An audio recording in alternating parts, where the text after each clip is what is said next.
Hello बच्चों, कैसे हो सब? एकदम बढ़िया, मजे में।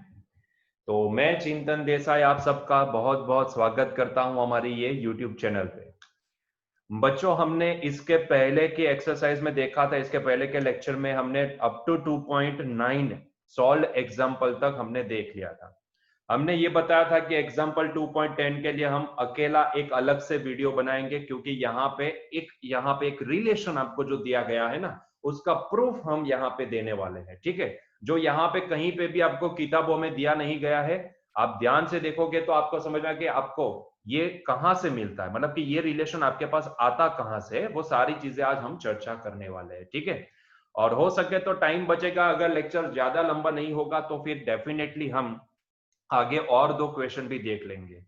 तो चलिए स्टार्ट करते हैं example 2.10 which is the solved example of our exercise. चलिए देखते हैं। देखो एग्जांपल 2.10 में क्या दिया गया है। Already it is solved example in the NCERT book. Then also we are going to discuss the detailed solution of it. और सबसे इंपॉर्टेंट चीज ये कि ये वाला जो रिलेशन है ना, जो आपको सीधा बोला गया है कि भाई इसको आप अज्यूम कर लो, लेकिन हम यहां पे इसका प्रूफ देने वाले हैं। ये रिलेशन आया कहां से? ठीक है, ये रिलेशन सीधा आपको किताब में, आपको आपकी एनसीईआरटी की बुक में बोला गया है कि भाई आप इसको कंसिडर कर लो और यही रिलेशन को यूज कर लो। लेकिन इसका प्रूफ क्या है, कहां से हमें ये रिलेशन मिलता है, वो सारी चीजें आप आज हम ये लेक्चर में डिस्कस करने वाले हैं। ठीक है, चलिए तो ध्यान से देखते जाए, लेक्चर बहुत ही इंटरेस्टिंग होने वाला है, तो पूरा फोकस आपका लेक्चर पे ही होना चाहिए।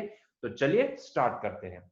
देखो क्वेश्चन में क्या बोला गया, what is given in the question, two resistors of resistances R1 is equal to something, R2 is equal to something are connected in, पहले क्या बोला गया, सीरीज, एंड सेकंड क्या बोला गया, इन पैरेलल। मतलब कि ये दो रेजिस्टर है, पहले सीरीज में कनेक्टेड है, फिर पैरेलल में कनेक्टेड है, ऐसा आपको बोला गया है।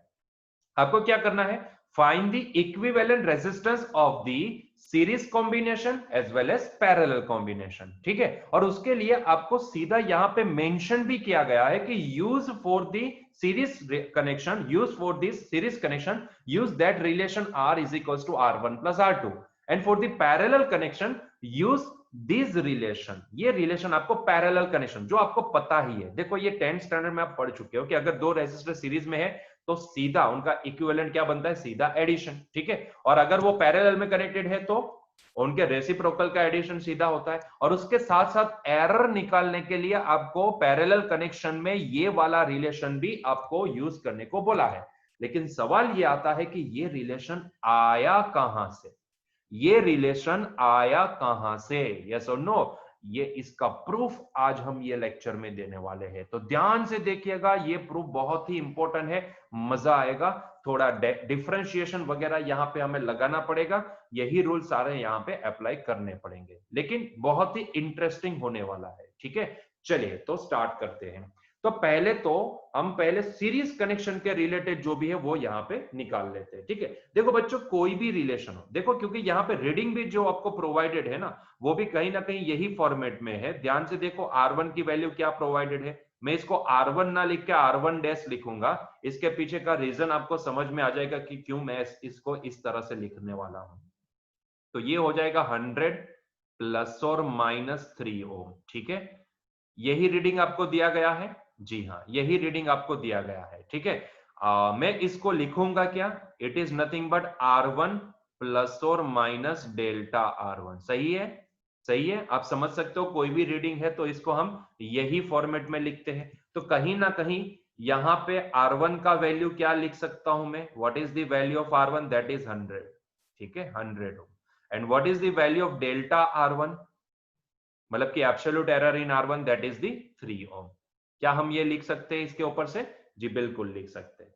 इतना तो क्लियर हुआ ना। चलो सिमिलरली आपको दूसरा रीडिंग क्या दिया गया है, रेजिस्टेंस R2 का दूसरा रीडिंग क्या दिया गया है, उसको मैं R2 डैश से रिप्रेजेंट करूंगा, तो ये दिया गया है 200 प्लस और माइनस 4 ओम। ठीक है, इसको मैं क्या लिखूंगा, it is nothing but R2 plus और माइनस डेल्टा R2। क्या मैं लिख सकता हूं ऐसे, जी बिल्कुल लिख सकते हो आप। सो यहाँ पे what is the value of R2, इसके ऊपर से कंपैरिजन करें तो R2 का वैल्यू निकलता है 200, एंड डेल्टा R2 का वैल्यू क्या निकलेगा, डेल्टा R2 का वैल्यू निकलेगा 3। ठीक है, चलो इतना तो हमने लिख लिया। चलिए अभी आगे बढ़ते हैं, पहले सीरीज कनेक्शन को सॉल्व करते हैं। ठीक है, पहले क्या बोला गया है, दोनों रेजिस्टेंस सीरीज में कनेक्टेड है। तो पहले सीरीज कनेक्शन की बात करते हैं। सीरीज कनेक्शन, हाँ जी, तो यहाँ पे दो रेजिस्टर अगर सीरीज में कनेक्टेड हो, जैसे कि हमें यहाँ पे कौन से रेजिस्टर दिए गए हैं, R1 एंड R2, तो सोचो कि वो दोनों यहाँ पे सीरीज में कनेक्टेड है। तो देखिए क्या होगा, अगर इन दोनों को मैं सीरीज में कनेक्ट करूं तो कहीं ना कहीं वो कनेक्शन को मैं ऐसे शो कर सकता हूं। So this is the first resistor R1 and this is the second resistor R2। ठीक है, सो ये हो गया हमारा R1 रेजिस्टर, ये हो गया हमारा R2 रेजिस्टर। तो बच्चों बताओ इसका सीरीज कनेक्शन क्या होता है। Series equivalent RS is equal to, मैं इसको लिख सकता हूं, it is nothing but R1 plus R2। सही है, ठीक है। अभी कोई भी रीडिंग हो, क्योंकि ये दोनों रेजिस्टर का वैल्यू भी एरर के साथ क्या होता है वो आपको यहाँ पे प्रोवाइड किया गया है, तो कोई भी रीडिंग हो हम उसको वैल्यू प्लस और माइनस डेविएशन से ही लिख पाते हैं। ठीक है, तो मैं इसका भी वैल्यू कुछ ऐसा ही लिखूंगा, वैल्यू प्लस और माइनस डेविएशन। ठीक है, तो यहाँ पे R1 का वैल्यू क्या दिया गया है हमें, देखो 100 प्लस और माइनस 3। ठीक है, तो मैं इसको ऐसा ही लिखूंगा, प्लस यहां पे मैं क्या लिखूंगा, 200 प्लस और माइनस 4, है कि नहीं। अभी देखो ये दोनों तो वैल्यू है ना, 100 and 200, this both are the values, तो उनका तो सीधा एडिशन हो जाएगा, क्योंकि ये सीधा एडिशन है ना। ये जो नई हमारे पास फिजिकल क्वांटिटी बन रही है, जो यहाँ पे इन दोनों का सीरीज इक्विवेलेंट दिखा रही है, उसका फाइनल रिजल्ट क्या निकलेगा, वैल्यू तो डायरेक्टली ऐड हो जाएगी, मतलब कि 100 प्लस 200 ये हो जाएगा 300। सवाल आता है एरर का, what happen with this error, error के साथ क्या होगा। तो हमें पता है कि यहाँ पे RS में आने वाली एरर, मैं यहां पे लिखता हूं डेल्टा RS, सीरीज इक्विवेलेंट में आने वाली एरर कहीं ना कहीं में, क्योंकि एडिशन है ना, तो एडिशन का रूल अप्लाई करना पड़ेगा, delta R1 plus delta R2, यही होता है डेल्टा RS। यस और नो, क्योंकि कहीं ना कहीं मुझे इसको क्या लिखना पड़ेगा, RS प्लस और minus delta RS।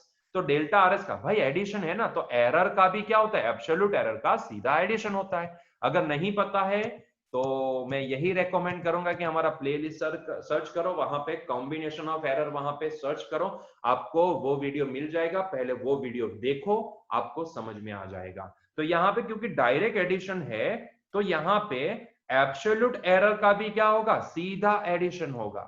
Absolute error का सीधा एडिशन होगा, तो हमारी रिजल्टेंट एब्सोल्यूट एरर क्या आएगी, दोनों एरर का सीधा एडिशन। ठीक है, तो मैं डायरेक्टली यहां पे लिख सकता हूं 3 प्लस 4 कितना हो जाएगा, 7। तो यहां पे एरर कितनी निकलेगी, एरर कैन बी 7 ओम। ठीक है, तो ये हो गया हमारा सीरीज इक्विवेलेंट, तो ये तो आ गया हमारा आंसर फाइनल। ठीक है, so RS is equal to 300 plus और माइनस 7 ओम। ठीक है, this is the final answer. Clear है, इतना क्लियर हुआ, यस और नो। तो ये तो हो गई सीरीज कनेक्शन की बात। अभी आगे बढ़ते हैं पैरेलल कनेक्शन पे। तो भाई पैरेलल कनेक्शन में क्या आएगा रिजल्ट, वो भी देख लेते हैं। पहले तो पैरेलल में इसको कनेक्ट करके देखते हैं पैरेलल में होता क्या है। चलिए तो बात करते हैं पैरेलल कनेक्शन की। तो मैं यहाँ पे देखने वाला हूं बी, पैरेलल कनेक्शन।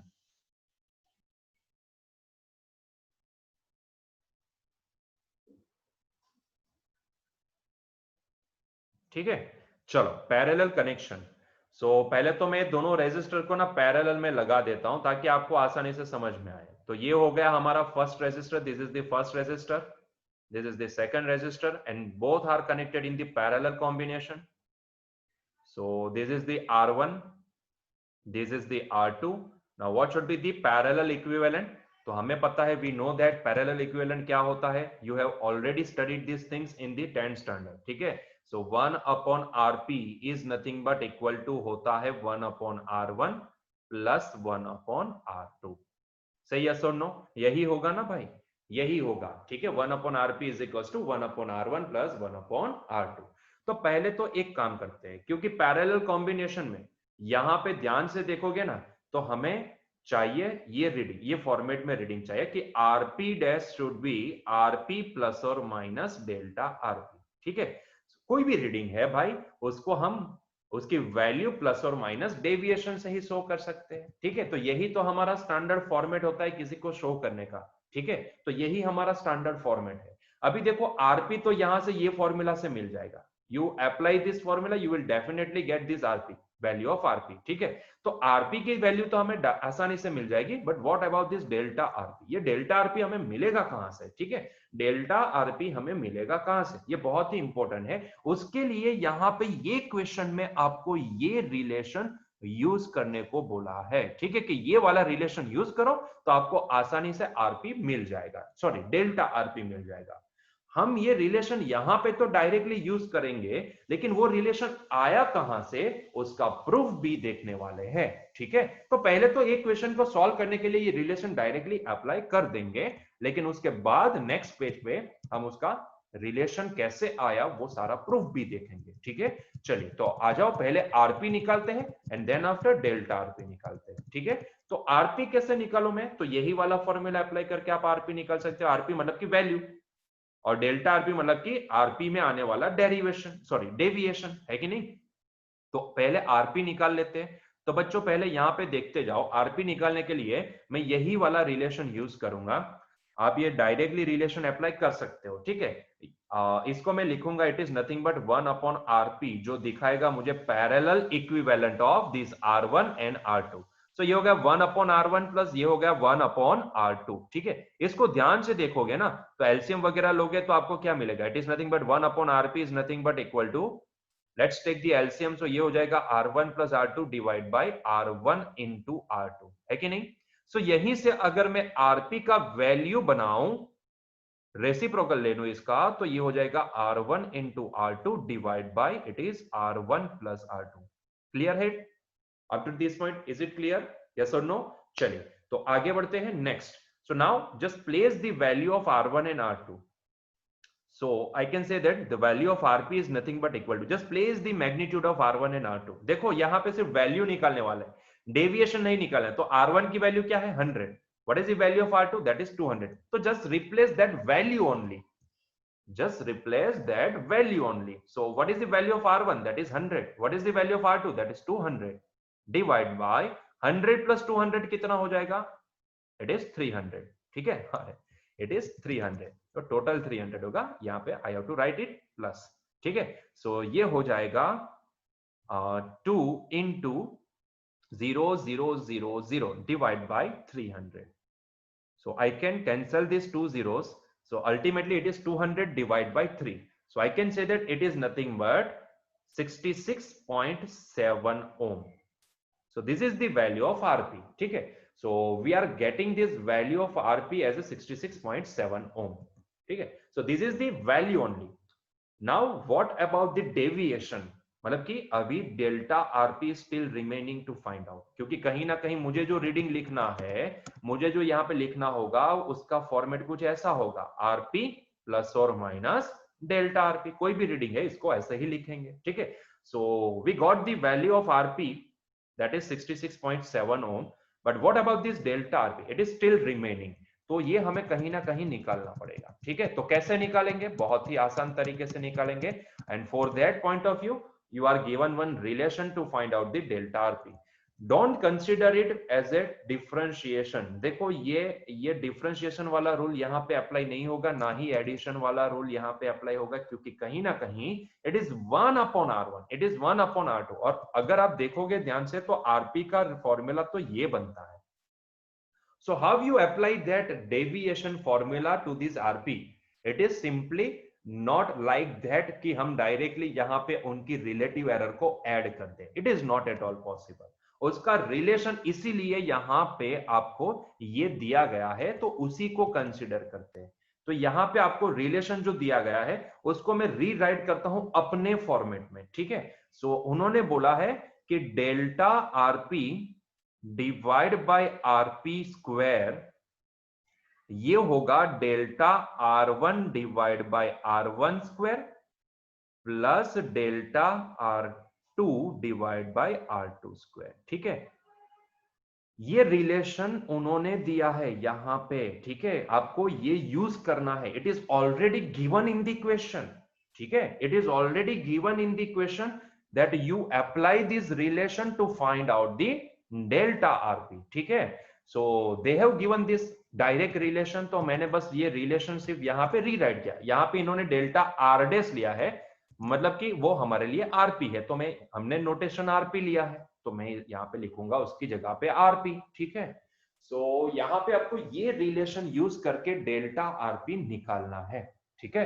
तो मैं वैल्यू बना देता हूं डेल्टा आरपी की। तो बनाओ डेल्टा आरपी की वैल्यू, तो I can say that it is nothing but delta RP is nothing but equal to, in the big bracket it is delta R1 divide by R1 square plus delta R2 divide by R2 square, ठीक है, into RP square, into RP square. Clear हुआ इतना point? ठीक है, चलिए। मैंने कुछ भी नहीं किया, ये आरपी स्क्वायर को मैं कहां ले गया, वहां पे राइट हैंड साइड पे, ताकि we can calculate the delta RP. हमें डेल्टा आरपी का वैल्यू चाहिए ना, तो उसके लिए हम ये लिख सकते हैं, ठीक है। Now every values are given.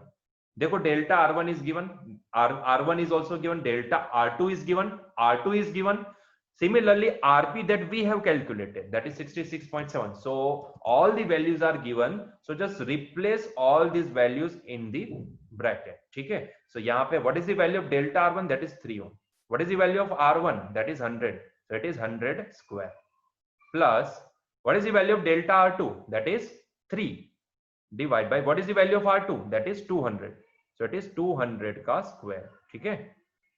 Into what is the value of RP? That is 66.7. 66.7 का होल स्क्वायर। क्लियर है? सो बच्चों जैसे आप इसको सॉल्व करोगे ना, सो कहीं ना कहीं you will definitely get this answer. मैंने कैलकुलेट किया है, आप भी खुद भी इसको कैलकुलेट कर सकते हो, ठीक है। तो जैसे आप इसको कैलकुलेट करोगे, एडिशन वगैरह लगाओगे, तो you will definitely get this answer. It is 1 थोड़ा गंदा गंदा सा आंसर आएगा, 1.779556, ठीक है। So this is the answer. So approximately I can say that, because I have to give the answer in the 2 significant digits. So यहां पे approximately मैं इसको क्या लिख सकता हूं, it is nothing but 1.8। It is 1.8 ohm. Clear है? Yes, it is 1.8 ohm. So कहीं ना कहीं I am getting this delta RP as a 1.8 ohm, ठीक है। So this is the value of RP, this is the value of delta RP. So now I can directly give the answer, not exactly the directly, but I can say that RP dash is nothing but equal to, जैसे हमने यहाँ पे answer लिखा था वैसे ही हम यहाँ पे इसका आंसर लिख सकते हैं। इसको अभी डैश से हटा देते हैं, डैश हटा देते हैं, तो RP is nothing but equal to 66.7 plus और माइनस 1.8 ओम, ठीक है। इट इज 66.7 प्लस और माइनस 1.8 ओम। क्लियर है? So this is the final answer which we are getting, ठीक है। सो ये हमारा फाइनल आंसर आ गया। क्लियर हुआ? ये कुछ भी नहीं है, ये रिलेशन ना हमने डायरेक्टली आपको क्वेश्चन में प्रोवाइड किया गया, तो हमने डायरेक्टली यहाँ पे यूज कर लिया, ठीक है। वही रिलेशन को हमने यहाँ पे डायरेक्टली यूज कर लिया, और कुछ भी नहीं है। लेकिन जिन बच्चों को ये रिलेशन आया कहां से, ये जानने में अगर उनको इंतजारी है, तो मैं आपको इसका प्रूफ भी देता हूं। देखो ये प्रूफ थोड़ा अटपटा होगा, आपको शायद समझ में ना आए, क्योंकि यहाँ पे डिफरेंशिएशन का रूल यहाँ पे अप्लाई होगा। सो कहीं ना कहीं डिफरेंशिएशन जो हमने अब तक देखा नहीं है, और जैसे ही हमारा नेक्स्ट चैप्टर स्टार्ट होगा, तो we will start with the differentiation also. मैं यहाँ पे उनका वीडियो लेक्चर बनाते जाऊंगा और यहाँ पे अपलोड करते जाऊंगा, आपको देखते जाना है, ठीक है। डिफरेंशिएशन आपको यहाँ पे देखते जाना है, कैसे डिफरेंशिएशन होता है वगैरह सारी चीजें, वो अभी क्लियर नहीं होगी, लेकिन जैसे हमारा नेक्स्ट चैप्टर स्टार्ट होगा, तो उससे पहले मैं बेसिक मैथमेटिक्स के छोटे छोटे लेक्चर्स यहाँ पे अपलोड करने वाला हूं, तो यहां से आपको ये सारी चीजें क्लियर हो जाएंगे, ठीक है। But till that you have to wait for that. लेकिन यहाँ पे क्योंकि क्वेश्चन में बात आई है, तो मैं ये रिलेशन कहां से आता है वो भी समझा देता हूं, ठीक है। इवन तो it is clear after the our basic mathematics chapter, our basic mathematics, वो चैप्टर नहीं है लेकिन बेसिक मैथमेटिक्स वीडियोस, ठीक है। क्योंकि कहीं ना कहीं फिजिक्स को सॉल्व करने के लिए हमें मैथ्स की जरूरत है।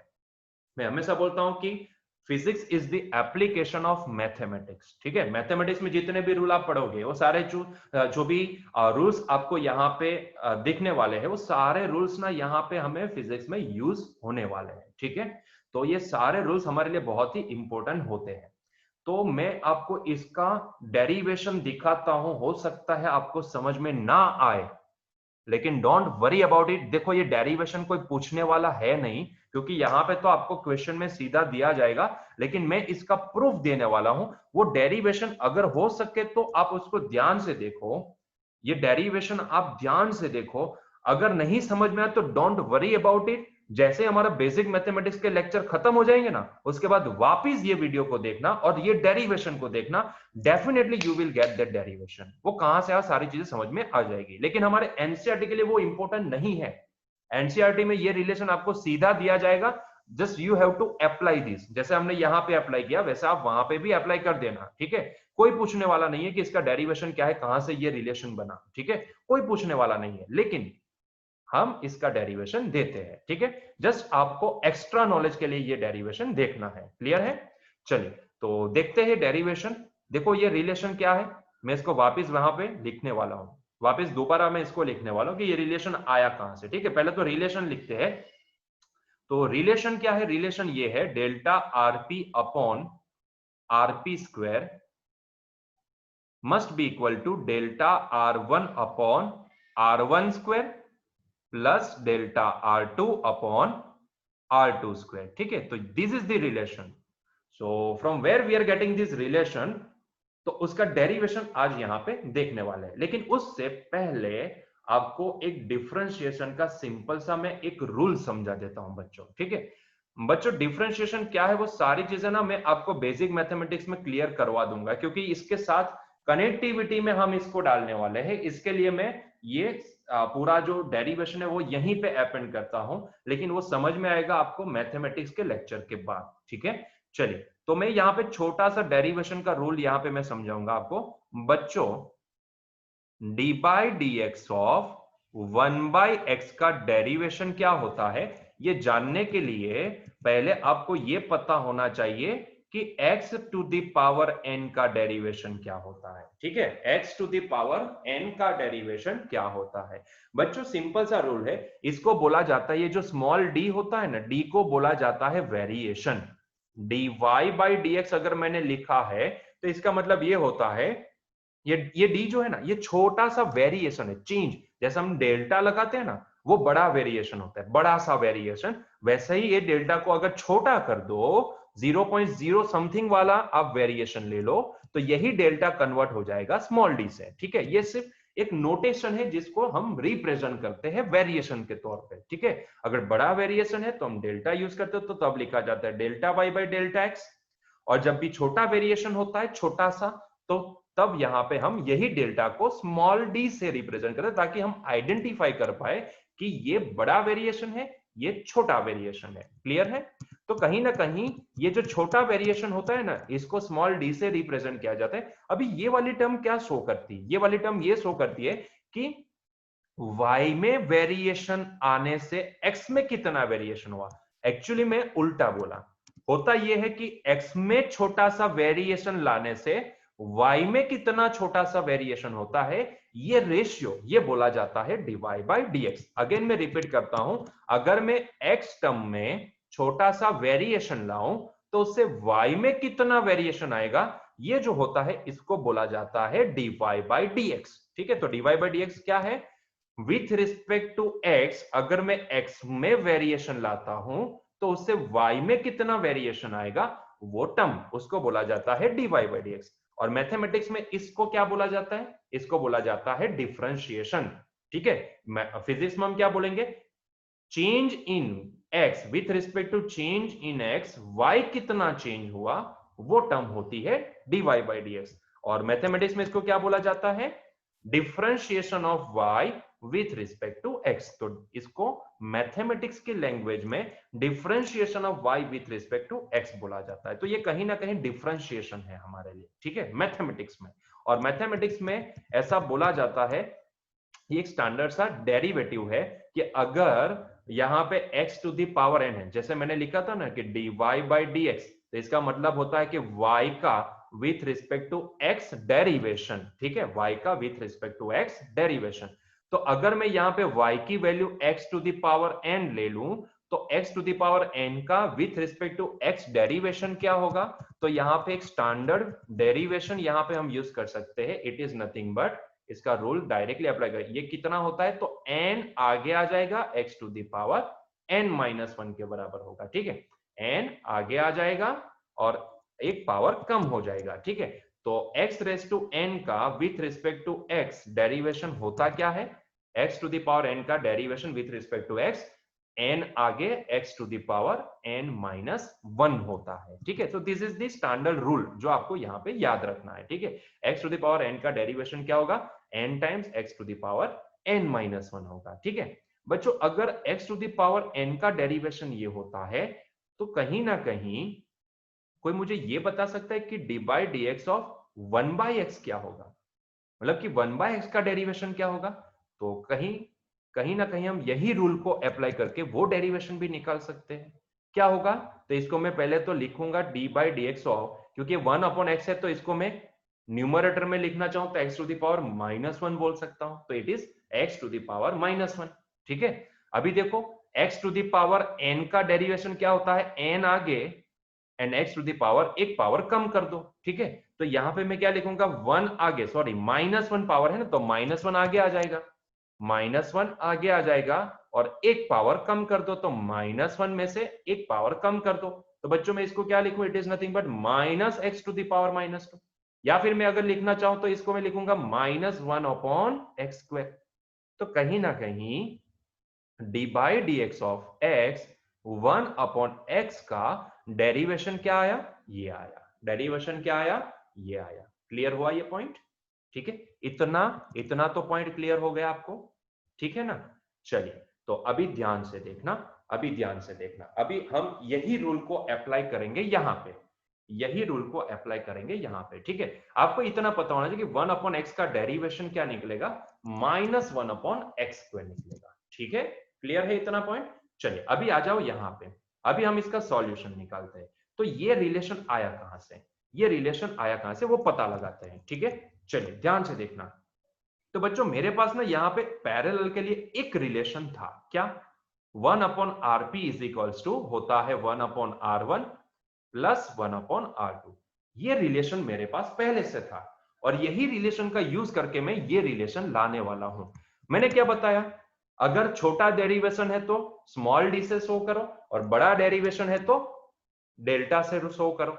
अगर मान लो बच्चों मैं यहाँ पे बड़ा डेरिवेशन लेता हूं तो बड़ा डेविएशन लेता हूं, तो दोनों साइड पे मैंने क्या किया, बड़ा डेविएशन लिया, बड़ा सा डेविएशन लिया, ठीक है। तो ये हो गया 1/rp is equals to delta 1/r1 plus delta 1/r2। हुआ कि नहीं हुआ, हुआ कि नहीं हुआ, ठीक है। क्लियर है, मैंने क्या किया, दोनों साइड पे बड़ा सा डेविएशन ले लिया, ठीक है। अगर छोटा डेविएशन है तो स्मॉल डी लिया जाता है, बड़ा डेविएशन हो तो डेल्टा से शो किया जाता है, बड़ा डेविएशन है इसलिए। अभी प्रॉब्लम क्या है, देखो मैंने दोनों साइड पे बड़ा सा डेविएशन तो ले लिया, लेकिन मुझे प्रॉब्लम ये दिखा कि भाई यहां पे ना एक टर्म थी, किसके रिस्पेक्ट में आप डेविएशन ले रहे हो, ठीक है। जैसे कि यहाँ पे डी बाई डी एक्स था, यहाँ पे डी बाई डी एक्स था, देखो डी बाई डी एक्स, अगर मैं इसको डेल्टा के फॉर्म में लिखूं तो ये लिखा जाता है क्या, ये लिख सकते हैं हम डेल्टा बाई डेल्टा एक्स, ठीक है, X to the power n। तो हम ऐसा लिख सकते हैं, ठीक है। तो लिखने के लिए मुझे क्या चाहिए, डेल्टा बाई डेल्टा एक्स। अभी प्रॉब्लम क्या है यहाँ पे, देखो ध्यान से, मैंने दोनों साइड पे डेल्टा तो ले लिया, लेकिन किसके रिस्पेक्ट में मुझे यहाँ पे डेविएशन लेना है वो तो मैंने लिखा ही नहीं, ठीक है, वो तो मैंने लिखा ही नहीं। मतलब कि डेल्टा बाई, क्योंकि यहाँ पे देखो ना डी बाई डी एक्स लिखे है ना, डी बाई डी एक्स लिखे ना, तो ऐसे मुझे यहाँ पे, क्योंकि मैंने यहाँ पे बड़ा डेविएशन लिया है तो मुझे delta by something delta x ऐसा कुछ लिखना पड़ेगा। अभी वो कैसे मैं लिखूं, वो तो यहाँ पे है ही नहीं, तो मुझे वो एडजस्ट करना पड़ेगा। अभी देखो अगर यहाँ पे मेरे पास x है तो मैं यहाँ पे भी क्या लिखूंगा, dx लिखूंगा, ठीक है। अगर मेरे पास यहाँ पे x है तो मैं इसको क्या लिखूंगा, dx लिखूंगा। तो कहीं ना कहीं मेरे पास यहाँ पे rp है, यहाँ पे मेरे पास वेरिएबल क्या है, आरपी है, तो मैं यहाँ पे क्या लिखूंगा, डेल्टा आरपी लिखूंगा, ठीक है। मैं यहाँ पे क्या लिख सकता हूँ, डेल्टा आरपी। अगर यहाँ पे आर1 है तो मैं यहाँ पे क्या लिख सकता हूँ, डेल्टा आर1। अगर यहाँ पे आर2 है तो मैं क्या लिख सकता हूँ, यहाँ पे डेल्टा आर2। लेकिन ऐसे थोड़ी ना लिख सकते, इसको एडजस्ट करना पड़ता है, यस और नो, इसको एडजस्ट करना पड़ता है। तो मैं क्या करूंगा, इसका डेरिवेशन लेने के लिए, क्योंकि मुझे यहाँ पे डिनोमिनेटर में क्या चाहिए, तो जहां पे ये वेरिएबल को देखो, ये वेरिएबल कौन सा है, जैसे यहाँ पे देखे थे एक्स वेरिएबल था, तो हमने यहाँ पे क्या लिखना पड़ता है, dx। ठीक है, तो यहाँ पे वेरिएबल क्या है, rp है, तो मुझे क्या लिखना पड़ेगा, डेल्टा rp। तो मुझे कहीं ना कहीं यहाँ पे डेल्टा rp चाहिए, तो डेल्टा rp ऐसे थोड़ी ना आता है, इतनी टर्म्स तो पहले से थी, डेल्टा 1/rp तो पहले से था, तो कहीं ना कहीं मुझे यहाँ पे चाहिए डेल्टा rp। ठीक है, d बाई डी एक्स लिखने के लिए मुझे यहाँ पे चाहिए डेल्टा बाई डेल्टा rp, क्योंकि ये rp का डेरिवेशन rp से ही हो सकता है। ठीक है, तो कहीं ना कहीं मुझे यहाँ पे डेल्टा rp चाहिए, तो था नहीं तो मैंने क्या किया, मल्टीप्लाई एंड डिवाइड कर दिया। ठीक है, डेल्टा rp नहीं था तो मैंने क्या किया, delta rp multiply and divide कर लिया, मल्टीप्लाई एंड डिवाइड कर लिया, तो डेल्टा rp आप एडजस्ट कर पाए। ठीक है, तो मैंने डेल्टा rp से मल्टीप्लाई एंड डिवाइड कर लिया। ठीक है, सिमिलरली यहाँ पे मुझे डेल्टा r1 चाहिए, तो मैं क्या करूंगा, डेल्टा r1 से मल्टीप्लाई एंड डिवाइड कर दूंगा, तो ये हो गया डेल्टा r1, और डिवाइड किया वो यहाँ पे लिखूंगा, तो ये हो गया डेल्टा r1। ठीक है, सिमिलरली यहाँ पे भी मुझे डेल्टा r2 चाहिए, तो उसके लिए मैंने क्या किया, तो डेल्टा r2 से मल्टीप्लाई एंड डिवाइड कर लिया, तो जो डिवाइड किया वो मैंने यहाँ पे लिख दिया, और जो मल्टीप्लाई हुआ इसको मैंने यहाँ पे रखा, है कि नहीं। अभी क्लियर है। अभी देखो इतना तो हमने कर दिया, एडजस्टमेंट कर दिया, अभी ध्यान से देखते जाओ। अगर मेरे पास, अभी इसको देखो, अगर मेरे पास 1/x है, तो 1/x का डी बाई डी एक्स क्या होता है, तो हमने यहां पे निकाला, देखो 1/x का डी बाई डी एक्स क्या होता है, -1/x² होता है। ठीक है, तो यहाँ पे x की जगह पे क्या है, rp है, इतना ही फर्क है ना। तो 1/rp का डेल्टा बाई डेल्टा rp क्या हो सकता है, -1/rp²। यहाँ पे देखो ना, x का डी बाई डी एक्स क्या होता है, -1/x²। तो x की जगह पे अगर मैं rp मान लू, तो d बाई डी rp और 1/rp में क्या लिख सकता हूं, -1/rp²। ठीक है, अभी ये d की जगह पे मैंने बड़ा डेरिवेशन दिया है, डेविएशन बड़ा है तो क्या है, वो रूल तो वही रहेगा ना।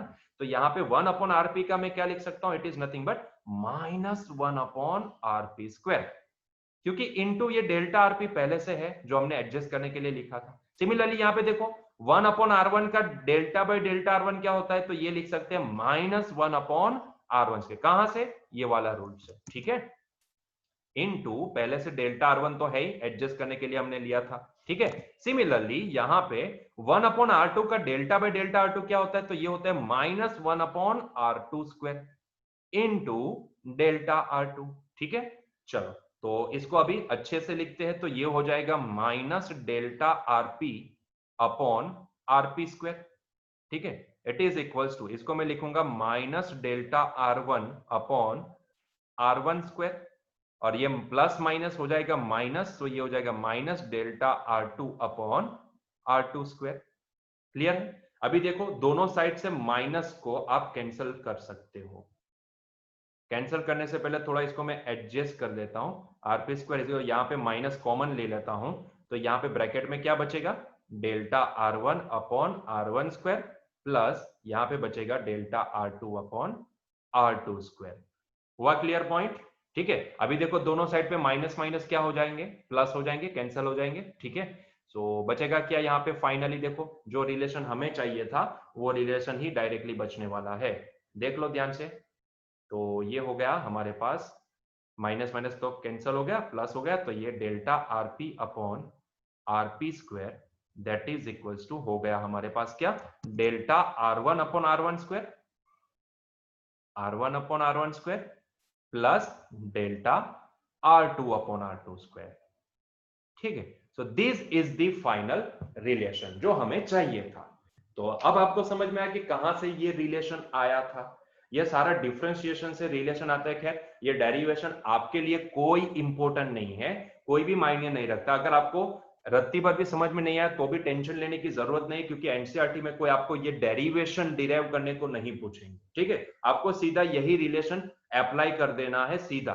ठीक है, अगर हो सके तो आप इसको याद कर लो, तो डायरेक्टली आप ये लगा सकते हो। ये सिर्फ एक्स्ट्रा है, कहां से आया वो आपके जानने की अगर इंतजारी होगी तो आप यहां से निकाल सकते हो, इसीलिए मैंने ये डेरिवेशन आपको दिया है। बाकी इसकी कोई जरूरत नहीं है, कोई बोर्ड की एग्जाम में भी कोई पूछेगा नहीं इसको। ठीक है, और ये आता है डिफरेंशिएशन से, वो अभी समझ में नहीं आएगा।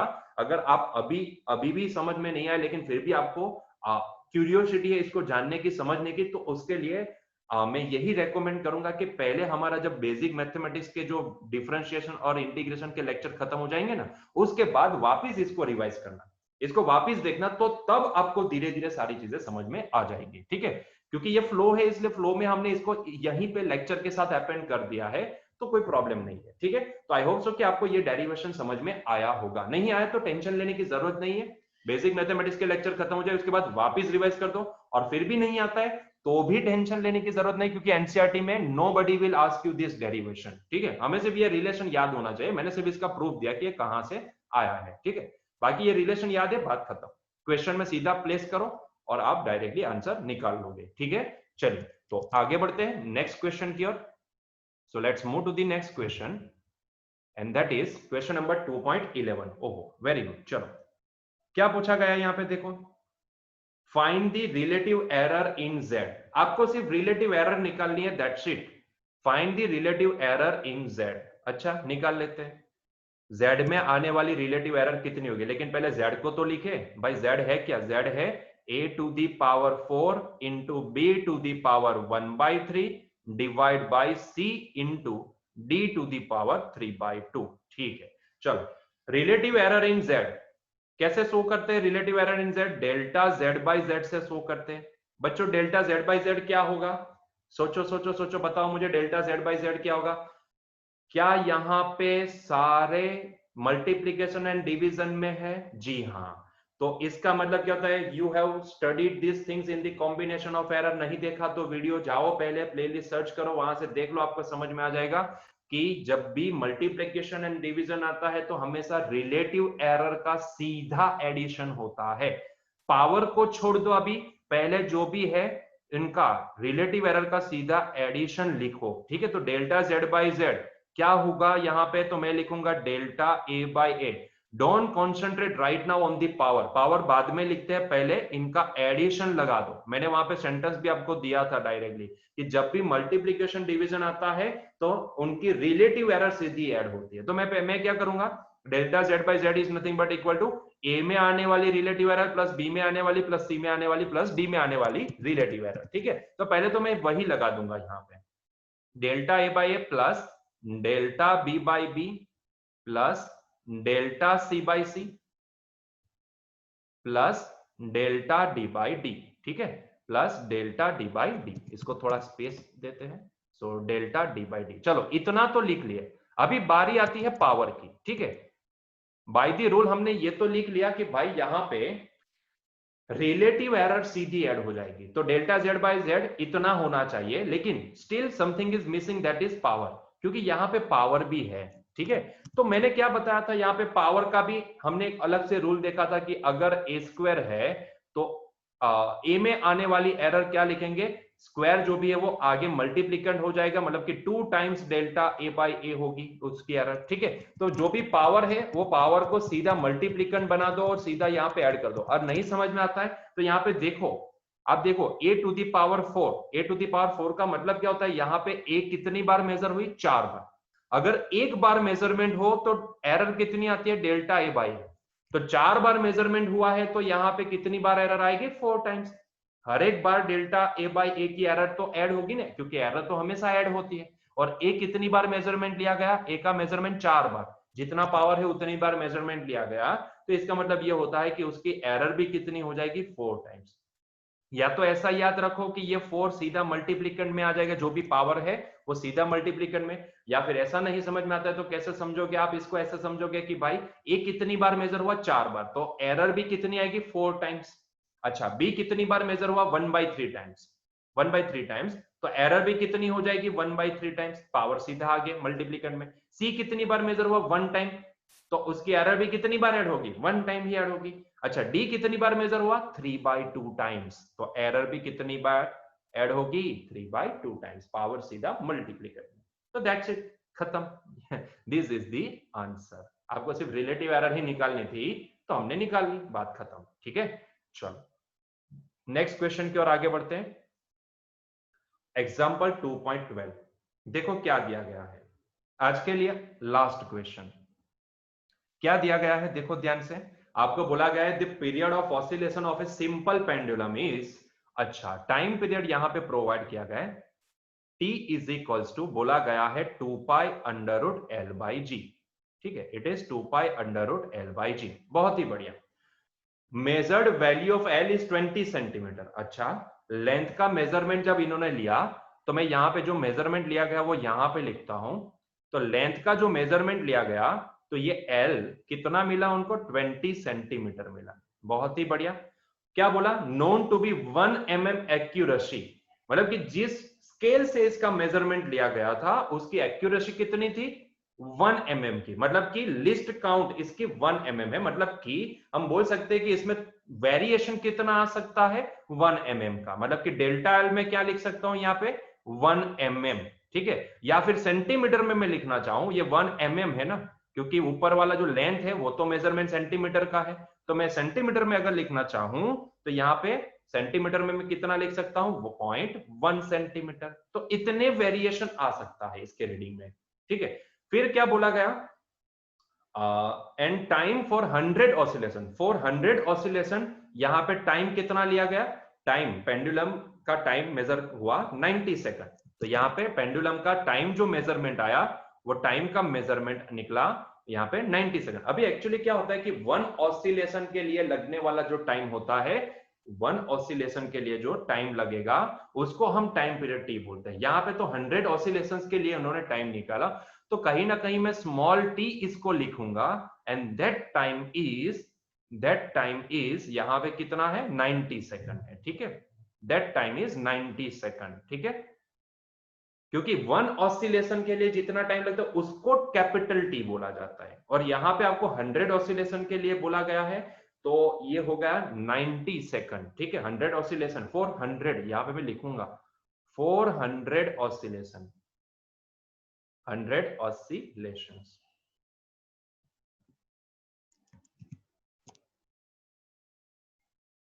ऑसिलेशंस, ठीक है, इट इज 90 सेकंड।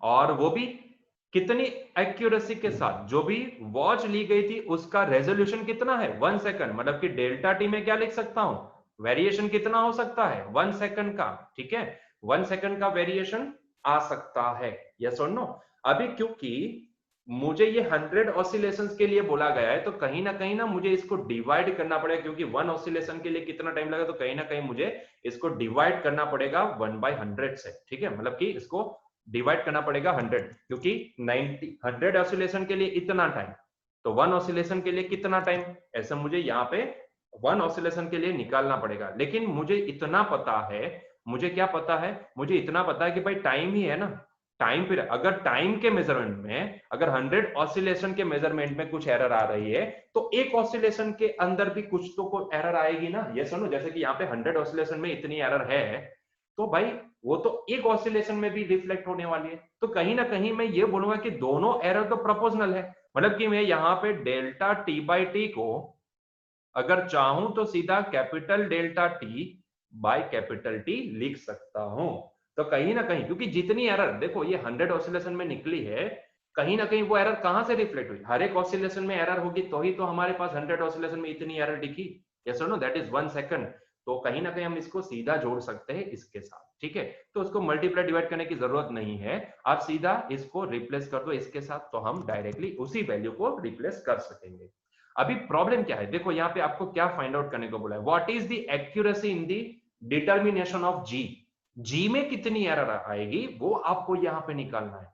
अभी जी को कैसे निकाले, जी को देखने के लिए मुझे यहाँ पे पहले तो जी को अंडर रूट से बाहर निकालना पड़ेगा। तो उसके लिए मुझे क्या करना पड़ेगा, दोनों साइड पे स्क्वायर करना पड़ेगा। तो मैं एक काम करता हूँ, यहाँ पे दोनों साइड पे स्क्वायर ले लेता हूँ। ठीक है, I am taking this square at both the hand. तो यहाँ पे मेरे पास आएगा T square, that is equals to 2 का स्क्वायर 4, पाई का स्क्वायर पाई स्क्वायर हो गया, ये under root square cancel out, तो ये हो गया एल बाई जी। तो पहले तो जी का वैल्यू निकाल लेते हैं। तो भैया जी क्या है, जी इज इक्वल्स टू हो जाएगा 4 pi square into L by T square. ठीक है, ठीक है। अभी मुझे चाहिए क्या, जी में आने वाली एरर।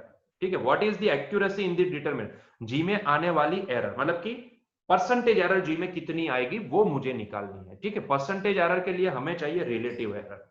तो रिलेटिव एरर क्या होगी, रिलेटिव एरर इन जी, उसके बाद परसेंटेज निकाल सकते। तो रिलेटिव एरर को मैं कैसे शो करूं, डेल्टा जी बाई जी से।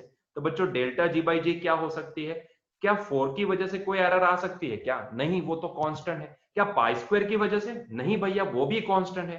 क्या लेंथ की वजह से? हाँ जी, आ सकती है, लेंथ की वजह से एरर आ सकती है। लेंथ की वजह से कितनी रिलेटिव एरर आ सकती है? तो भाई डेल्टा एल बाई एल के बराबर है कि नहीं? प्लस, अच्छा एरर का तो हमेशा एडिशन ही होता है, ये हो गया एल बाई टी स्क्वायर, ठीक है। तो टी की वजह से क्या कोई एरर आ सकती है? जी हाँ, टी की एरर है ना, टी की वजह से एरर आई है, और वो सीधी delta T by T small T के बराबर है ना, यस और नो? तो हाँ, टी की वजह से एरर आ सकती है। कितनी लिखूं मैं? डेल्टा टी बाई टी लिख सकता हूं, यस और नो? लेकिन क्योंकि वो टी कितनी बार मेजर हुआ, देखो टी का स्क्वायर है, मतलब कि वो 2 बार मेजर हो रहा है, तो कहीं ना कहीं हमें पावर को क्या करना है? मल्टीप्लिकेंट में ला देना है। तो कहीं ना कहीं ये कितना हो गया? 2 times delta T by T. तो ये हो गई रिलेटिव एरर इन जी। ये क्या हो गई? रिलेटिव एरर इन जी। और क्योंकि हमें यहाँ पे परसेंटेज एरर निकालनी है, तो कहीं ना कहीं मैं क्या करूंगा? दोनों साइड पे मल्टीप्लाई बाय 100 कर दूंगा, तो वो हो जाएगी मेरे लिए परसेंटेज एरर, ठीक है।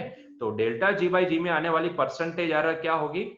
Delta G by G multiply by 100, it is nothing but equal to, इसको हम लिखेंगे delta L by L multiply by 100 plus 2 times delta T by T multiply by 100। सही है। चलो, now what is the value of delta L? वो हमें provided है, delta L 1 mm के, एक्यूरेसी है वहां पे 1 mm की, तो हमने उसको सेंटीमीटर में क्या लिखा था? 0.1 लिखा था। लेंथ कितनी मेजर हुई थी? 20 centimetre, multiply by 100 plus 2 times, क्योंकि हमने स्मॉल टी की जो वेरिएशन थी उसको कैपिटल टी से डायरेक्टली शो किया था, क्योंकि कहीं ना कहीं जो 100 ऑसिलेशंस में जो एरर आई, वो हर एक ऑसिलेशन में आने वाली एरर से बनी है, तो हम इसको directly delta T by T लिखेंगे। तो डेल्टा टी का वैल्यू कितना है? तो 1 सेकंड। और कैपिटल टी कितना टाइम लिया था 100 के लिए, 100 ऑसिलेशंस के लिए? 90 सेकंड, ठीक है। तो ये 90 मल्टीप्लाई बाय 100, ठीक है। ये 90 मल्टीप्लाई बाय 100। क्लियर हुआ ये पॉइंट? देखो, आप एक ऑसिलेशंस के लिए एरर लिखो यहाँ पे, या फिर 100 ऑसिलेशंस के लिए, फर्क कोई नहीं पड़ेगा यहाँ पे, फर्क कुछ भी नहीं पड़ने वाला है, ठीक है। हर एक ऑसिलेशन में जो एरर आई है, वो सारी एरर ही तो 100 ऑसिलेशन में रिफ्लेक्ट होने वाली है, यस और नो? तो आप एक ऑसिलेशन के लिए एरर लिखो या फिर 100 के लिए एरर लिखो, ठीक है। मैं बोलूं कि भाई मेरे एक रीडिंग में इतनी एरर है, और इस सबको जोड़ के मैं बोलूं कि भाई मेरे 100 रीडिंग में इतनी एरर है, बात तो एक ही ना, एक रीडिंग में जितनी होगी वो सारी ऐड होके तो 100 रीडिंग में टोटल एरर बनेगी। तो आप टोटल एरर को यहाँ पे डिवाइड करो उतने रीडिंग से, या फिर एक एरर को रिप्रेजेंट करो एक रीडिंग से, ये सुनो, बात तो एक ही आने वाली है, ठीक है। समझो, बात को समझो। मैं बोलूं कि भाई मेरे एक रीडिंग में 0.5 की एरर है, और मैंने बोला कि मेरे 10 रीडिंग में 5 की एरर है, ठीक है। मेरे एक रीडिंग में 0.5 की एरर है, और मेरे 10 रीडिंग में 5 की एरर है, ठीक है। समझना, ध्यान से समझना, मेरे 10 रीडिंग में 5 की एरर है, बात तो एक ही हुई ना। आप देखोगे तो क्या होगा, ये आप देखोगे तो क्या होगा, 5/10 करोगे तो क्या आएगा? 0.5, मतलब कि एक रीडिंग में वापस वही आने वाली है, यस और नो? तो आप इसको लिखो, एक रीडिंग में 0.5 या फिर 10 रीडिंग में 5 एरर, बात तो एक ही है ना। अल्टीमेटली जब भी आप इसको डिवाइड करोगे, 5/10 करोगे, तो आपको आएगी तो एक रीडिंग में 0.5 की ही एरर। तो आप चाहे 10 रीडिंग के सेंस में लिखो या फिर एक रीडिंग के सेंस में लिखो, कोई फर्क नहीं पड़ता है, ठीक है। एरर तो उतनी ही एक रीडिंग में निकलने वाली है, क्योंकि वो सारी हर एक रीडिंग के एरर जुड़ के ही तो आपको टोटल 10 रीडिंग की उतनी मिली। तो मैंने यहाँ पे जो 100 ऑसिलेशंस के लिए जो लिखी गई है, वही एरर को डायरेक्टली मैंने यहाँ पे लिख लिया है, ठीक है। तो कहीं ना कहीं बच्चों, यहाँ पे मेरा आंसर क्या आया, देखो ध्यान से, अगर मैं इसको डिवाइड वगैरह करूंगा, तो यहाँ पे ये आंसर मेरा बचेगा 0.5, एक इसके साथ कैंसिल हो जाएगा, 10 इंटू 0.1 1 हो जाएगा, 1/2 होता है 0.5, प्लस अगर आप इसको सॉल्व करोगे तो एक यहां से कैंसिल, और 10/9 हो जाएगा समथिंग, और 10/9 नहीं, 2/9 हो जाएगा समथिंग, वो 2.2। तो कहीं ना कहीं ये आ जाएगा 2.2। तो ultimately we are getting this answer as a 2.7। So approximately मैं इसको बोल सकता हूं 3%। अप्रोक्सीमेटली कितनी आएगी?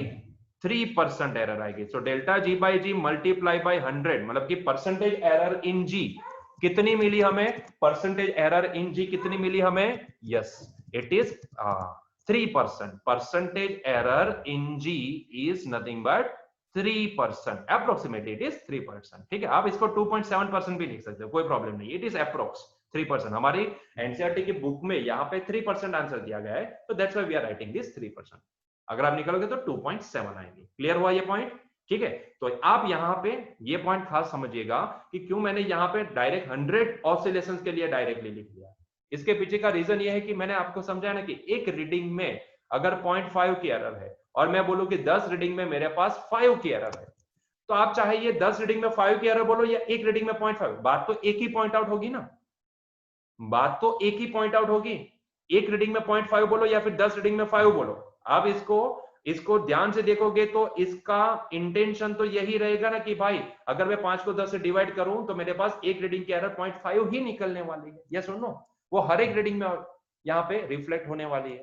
तो यहाँ पे इसीलिए मैंने 100 ऑसिलेशन के रिलेटेड एरर डायरेक्टली लिखी, ना कि एक ऑसिलेशन की एरर लिखी। ठीक है, क्लियर है? तो आई होप सो कि आपको यहाँ पे समझ में आया होगा। तो आज का लेक्चर हम यहीं पे एंड करते हैं। तो आई होप सो कि आपको हमारा कंटेंट अच्छा लगा होगा। अगर हमें हमारा कंटेंट आपको अच्छा लगता है तो प्लीज हमारे वीडियो को लाइक कर दीजिए।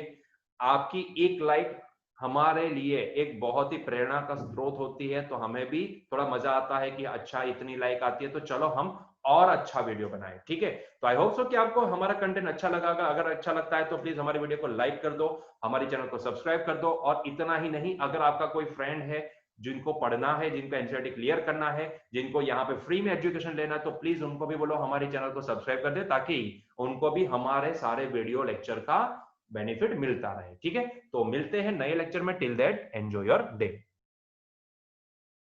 सो बाय बाय।